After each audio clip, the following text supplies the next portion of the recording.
Hi, நான் Priya. Law of attraction இதை use பண்ணி நீங்கள் உங்களுக்கு பிடிச்ச வாழ்க்கையை ரொம்ப சூப்பராக வாழ்கிறதுக்கு நீங்கள் எந்த மாதிரியான மைண்ட் செட்டில் இருக்கணும் அப்படிங்கிறதுக்கு உண்டான கிளாஸஸ் நான் எடுத்துகிட்ருக்கேன். உங்களுக்கு தேவை இருக்குது அப்படின்னா காண்டாக்ட் பண்ணுங்கள். தேங்க்யூ. ஹாய், இந்த வீடியோவை நீங்கள் இப்போ ஓப்பன் பண்ணி பார்க்குறீங்க அப்படின்னாலே நிஜமாவே நான் சொல்லக்கூடிய இந்த விஷயங்கள் உங்களுக்கு போய் சேரணும். உங்களோட வாழ்க்கையில கண்டிப்பா நீங்க முன்னுக்கு வரணும். அதாவது சோல்ஃபுல்லா முன்னேறணும். உங்களோட மனதளவுல நீங்க மென்டலி ரொம்ப அப்கிரேட் ஆகணும் அப்படிங்கிற பிராப்தம் இருக்கவங்க கண்டிப்பா இந்த வீடியோ ஓபன் பண்ணி பார்ப்பீங்க. ஏன்னா நமக்கு 2025 வருது. இதுல நம்ம என்ன மாதிரியான சேஞ்சஸ் நம்ம லைஃப்ல கொண்டு வரணும் அப்படிங்கிறது முக்கியம். நான் என்ன மாதிரியான சேஞ்சஸ் கொண்டு வரணும் அப்படின்னு நானும் நினைக்கிறேன் இல்லையா, அதையும் நான் உங்களோட ஷேர் பண்ணிக்கிறேன். பிளஸ் நீங்க உங்க வாழ்க்கையில எங்க எப்படி எல்லாம் இருக்கணும், எந்தெந்த விஷயங்களை நீங்க எப்படி ஹேண்டில் பண்ணணும் அப்படிங்கறத எல்லாத்தையுமே தெளிவா இந்த வீடியோல பார்க்கலாம். இப்ப வீடியோக்குள்ள போலாம்.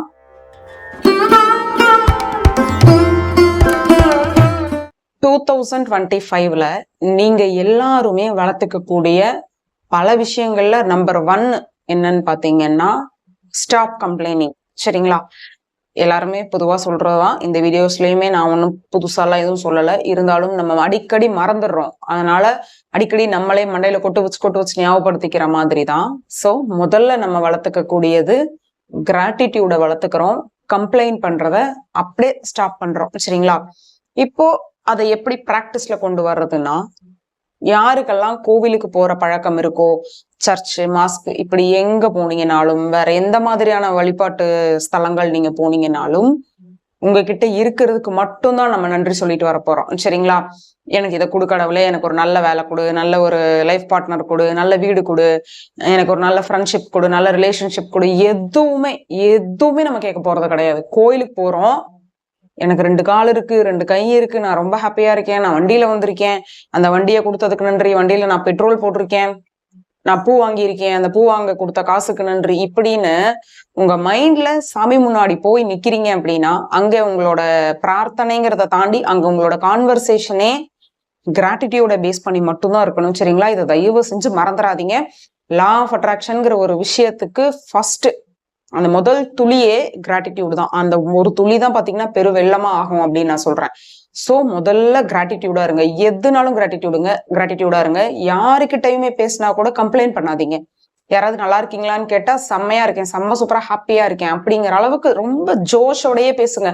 தப்பே கிடையாது. மத்தவங்க என்னடா இவன் இவ்வளவு ஹாப்பியா இருக்கானே அப்படின்னு தப்பா நினைச்சுக்குவான்லாம் நினைக்காதீங்க. நீங்க ஹாப்பியா இருக்கிறீங்க, உங்களோட ஹாப்பினஸ மத்தவங்க கிட்ட ஸ்ப்ரெட் பண்றீங்க. நான் சந்தோஷமா இருக்கேன் அப்படின்ற உங்களோட அந்த ஷோ ஆஃப் நம்ம காட்டுறது கிடையாது. நான் என்னோட ஆத்மாலேயே நான் ரொம்ப ஹாப்பியா இருக்கேன். சும்மா ஒரு பொருளுக்காக இதை வாங்கிட்டேங்கிறதுக்காக ஹாப்பினஸ் கிடையாது. நான் என்னோட இயல்பே ஹாப்பியா இருக்கிறது அப்படிங்கிற அந்த அளவுக்கு ஒரு எக்ஸ்ட்ரீம் ஹாப்பினஸை நீங்க வெளியே கொடுக்கணும்.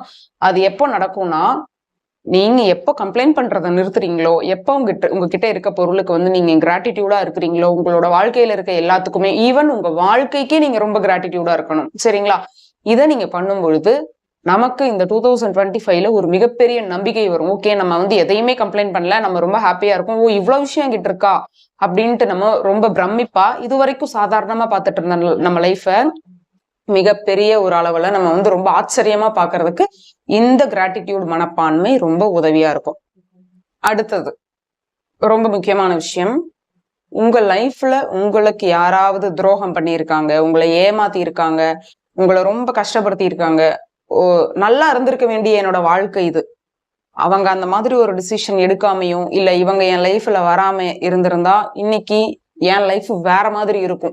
அந்த ஒரு பர்சன்னால இன்னைக்கு நான் இவ்வளவு கஷ்டப்பட்டுட்டு இருக்கேன், இவங்கனால நான் இவ்வளவு கஷ்டப்பட்டுட்டு இருக்கேன். மேபி அந்த பர்சன் நீங்களா கூட இருக்கலாம். இப்படி யாரெல்லாம் உங்களுக்கு உங்க லைஃப ஒரு புரட்டி போட்டுட்டாங்க, என் லைஃபையே தடமாத்தி விட்டுட்டாங்கன்ற அளவுக்கு யாராவது உங்களுக்கு பிடிக்காமையோ இல்ல ஒரு நெகட்டிவ் ஒரு பேகேஜ் நீங்க கேரி பண்ணிட்டு இருக்கீங்கன்னா, ஃபர்ஸ்ட் அவங்கள மன்னிச்சிருங்க. சரிங்களா? எப்பவுமே மன்னிக்கிற மனப்பான்மைங்கிறது ரொம்ப ஈஸியாலாம் வராது. சோ நீங்க அதை ரொம்ப ரொம்ப கத்துக்கணும். மன்னிக்கணும், மன்னிச்சே ஆகணும். சரிங்களா? ஏன்னா இதுவுமே செல்ஃபிஷ் தான்.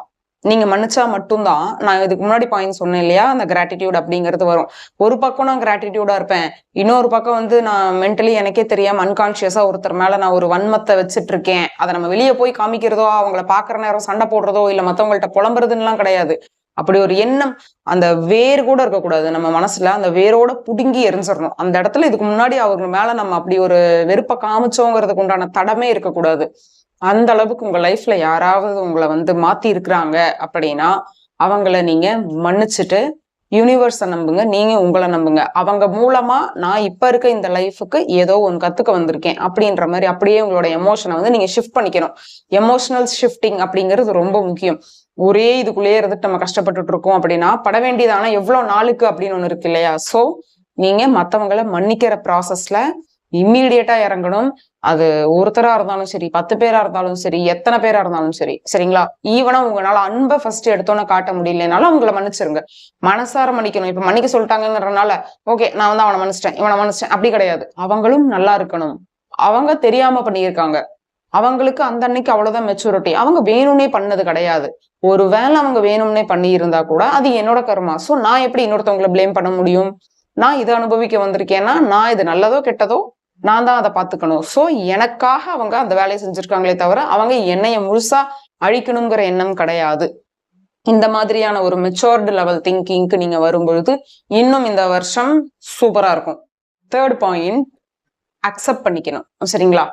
உங்க லைஃப்ல எது இதுக்கப்புறம் நடந்தாலும் சரி, இதுக்கு முன்னாடி எது நடந்திருந்தாலும் சரி, அது ஏன் அப்படி நடந்துச்சு, அது நடக்காமே இருந்திருக்கலாமே அப்படிங்கிற மாதிரி எல்லாம் நீங்க திரும்ப திரும்ப திங்க் பண்ணாம, முடிஞ்ச அளவுக்கு ஆல்ரெடி நம்ம நிறைய யோசிச்சிட்டோம், இதுக்கப்புறம் அதுல யோசிக்கிறதுக்கு ஒண்ணுமே இல்லைங்கிற ஒரு கட்டம் வரும் இல்லையா? அந்த இடத்துல நீங்க அதை அப்படியே அக்செப்ட் பண்ணிக்க ஸ்டார்ட் பண்ணுங்க. அக்செப்ட் பண்ணிக்கிட்டு அதை எப்படி வழி மாத்தி கொண்டு போகலாம். அதாவது ஒரு இப்ப நம்ம லைஃப்ல நடந்த ஒரு விஷயம் நமக்கு பிடிக்கல, இப்ப அதுக்கு பிடிக்காத ஒரு விஷயம், அதை வந்து நமக்கு பிடிச்ச மாதிரி மாத்தணும், அதுக்கு ஒரு சொல்யூஷன் வேணும் அப்படின்னா நம்ம வந்து பிடிக்கலன்றத நம்ம அவங்க அந்த இடத்துல போய் ஜெல் ஆகவே முடியாது. சோ அதை ஃபர்ஸ்ட் அக்செப்ட் பண்ணுங்க. ஆமா, என் லைஃப் எனக்கு இப்படி நடந்துருச்சு, இது எனக்கு சுத்தமா பிடிக்கல. ஓகே, ஃபர்ஸ்ட் நம்ம அதை அக்செப்ட் பண்ணிக்கிறோம். இப்ப நம்ம அது கூட போய் ஜெல் ஆகிறோம். ஏன்னா அக்செப்ட் பண்ணிக்கிட்டோம்னால ஏத்துக்கிட்டோம், அது எப்படி இருந்தாலும் நான் ஆமா இது என் லைஃப் தான் அப்படின்றத நம்ம அக்செப்ட் பண்ணிட்டோம். இப்ப அது கூட ஜெல் ஆகிறோம்.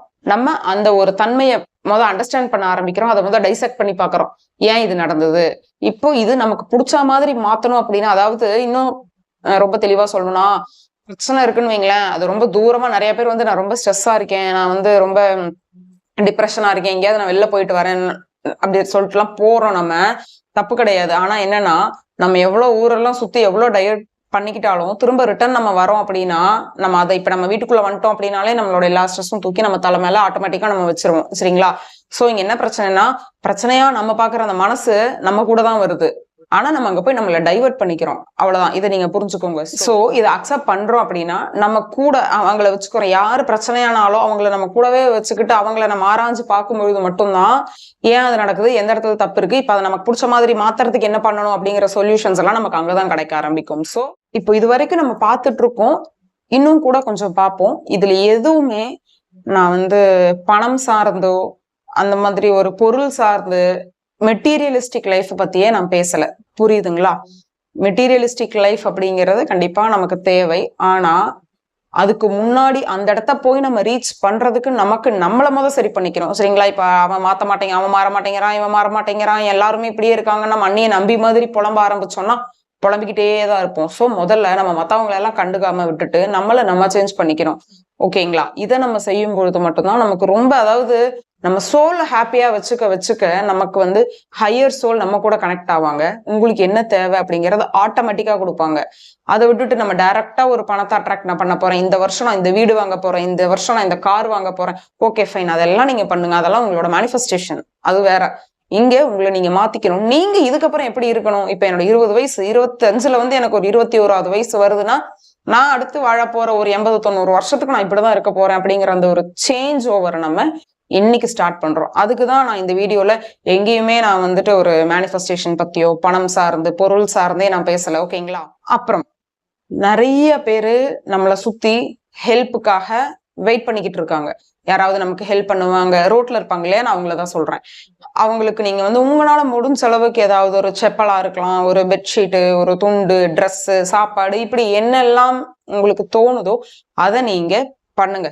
சரிங்களா? ஏன்னா அதை பண்ணும் பொழுது வந்துட்டு நமக்கு வந்து ரொம்ப எப்படி சொல்றது, ரொம்ப ஹாப்பியா இருக்கும். இது இவ்வளவு தூரம் இப்ப இதுக்கு முன்னாடி பண்ண எல்லா பாயிண்ட்ஸுமே நம்மள மாத்திக்க ஸ்டார்ட் பண்றது. இப்ப இது முக்கியமா இந்த விஷயம் நம்ம பண்ண என்ன ஆகும்னா நம்மளால பிரபஞ்சத்து கூட கனெக்ட் ஆக முடியும்.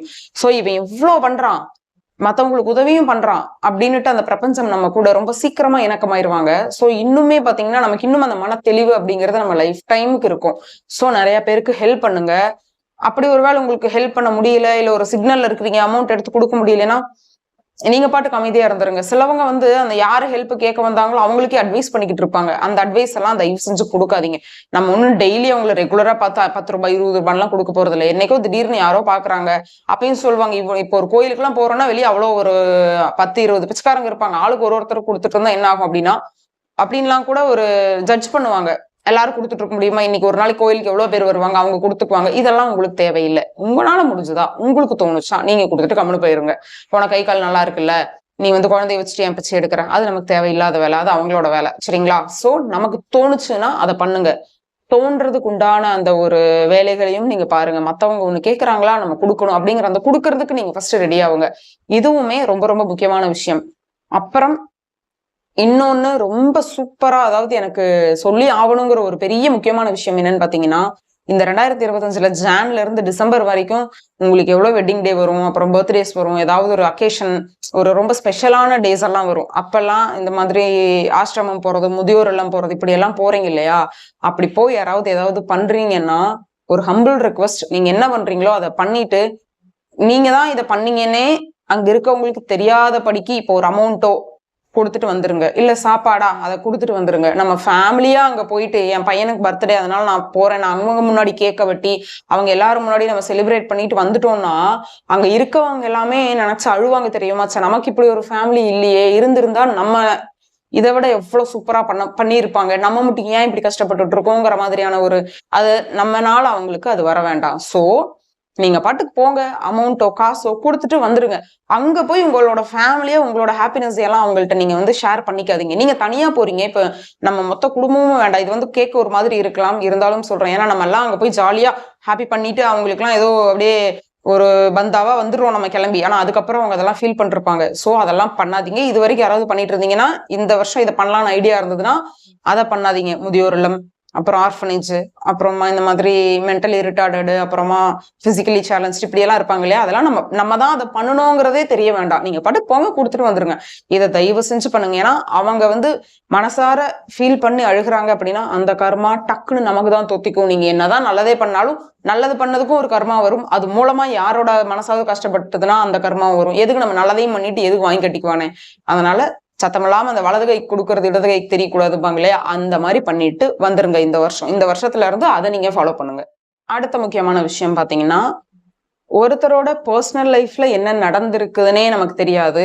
ஒரு 10 பேரு ஒரு 50 பேர் சேர்ந்து அந்த பர்சனுக்கு இதுதான் நடந்ததுன்னு சொல்லி நம்ம காதுல கேட்கறத வச்சுட்டு அந்த 50 பேர் சொல்றாங்கன்னா அதுல உண்மை இல்லாமையா இருக்கும் அப்படின்னுட்டு உங்களுக்கு நிஜமாவே தெரியாத ஒரு விஷயத்துக்கு நீங்க அது கூட போய் மிங்கிள் ஆகி அவங்களோட கான்வர்சேஷனை வளர்க்காதீங்க.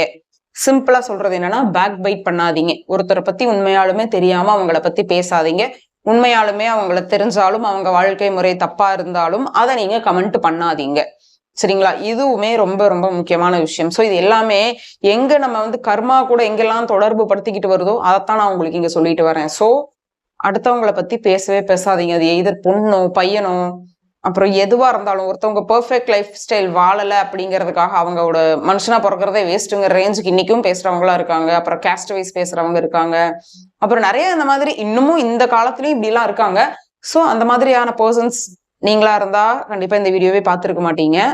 சோ உங்க கூட இருக்க யாராவது அப்படி இருக்காங்கன்னா அவங்களுக்கு சொல்லி நீங்க வந்து இதெல்லாம் இப்படி எல்லாம் பேசாதீங்க, தப்பு அப்படிங்கறத நீங்க சொல்லி மாத்துங்க. சரிங்களா? இதுவுமே ரொம்ப முக்கியமான விஷயம். எதுக்குன்னா நம்மளோட ஆன்ம முன்னேற்றத்துக்கு. நம்ம எல்லாத்தையுமே ஒரே விதமா தான் பாவிக்கணும். இவன் உயர்ந்தவன் இவன் தாழ்ந்தவன் அப்படிங்கிற எண்ணம் நமக்கு எங்கேயுமே எந்திரிச்சு வந்துடக்கூடாது. ஃபைனலா நான் எங்கிட்ட சில விஷயங்கள் மாத்திக்கணும்னு சொன்னேன். அது என்னன்னு பாத்தீங்கன்னா, திடீர்னு எனக்கு என்னைக்காவது ஒரு கோவம் வந்துரும். அதாவது வரும் கண்டிப்பா வந்து நான் ரொம்ப கோவத்தை காட்ட மாட்டேன், ஆனா திடீர்னு வந்துரும். அந்த ஒரு கோவத்தையும் கம்மி பண்ணணும். அது கூட அந்த கோவத்தை கூட என்னால ஹேண்டில் பண்ணிக்க முடியும். அப்புறம் இன்னொரு முக்கியமான விஷயம் என்னன்னு பாத்தீங்கன்னா, இன்னும் கொஞ்சம் சூடு சொரணையே இல்லாம, சூடு சொரணை வந்து நில், அங்க போய் நிக்கணும். ஆல்ரெடி எனக்கு கிடையாது. இப்போ ஒரு 80% எனக்கு வெக்கமான சூடு சொரணை எல்லாம் போயிடுச்சு. இன்னும் அந்த 20% நான் கொண்டு வந்துட்டேன்னு வைங்களேன், அப்பாடான்னு எனக்கு ஒரு நிம்மதி ஆயிரும். எதுக்குமே அந்த 20% இருக்கனால ஏதாவது ஒரு குட்டி விஷயத்து கூட நம்ம ரியாக்ட் ஆகுது. அது எனக்கு நல்லாவே தெரியுது. சோ நான் ரொம்ப கான்சியஸா இருக்கணும் அதுல. அந்த சூடு சொரணை இதெல்லாம் எனக்கு இல்லாம இருக்கிறது தான் இந்த 2025ல நான் என்னைய வந்து மாத்திக்கணும் அப்படின்னு நான் நினைக்கிறது. மற்றபடி பெருசா கொஞ்சம் சோம்பேறித்தனம், அதை மாத்தணும், ஒரு விஷயத்துக்குள்ள இறங்கினா அதை கன்சிஸ்டண்டா இன்னும் கொஞ்சம் பண்ணணும் அப்படிங்கிறதும் எனக்கு வேணும். ஏன்னா இப்போ ஒரு ரீசெண்ட் டேஸ்ல எனக்கு லேசினஸ்ன்னு ஒரு வியாதி வந்திருக்கு இல்லையா?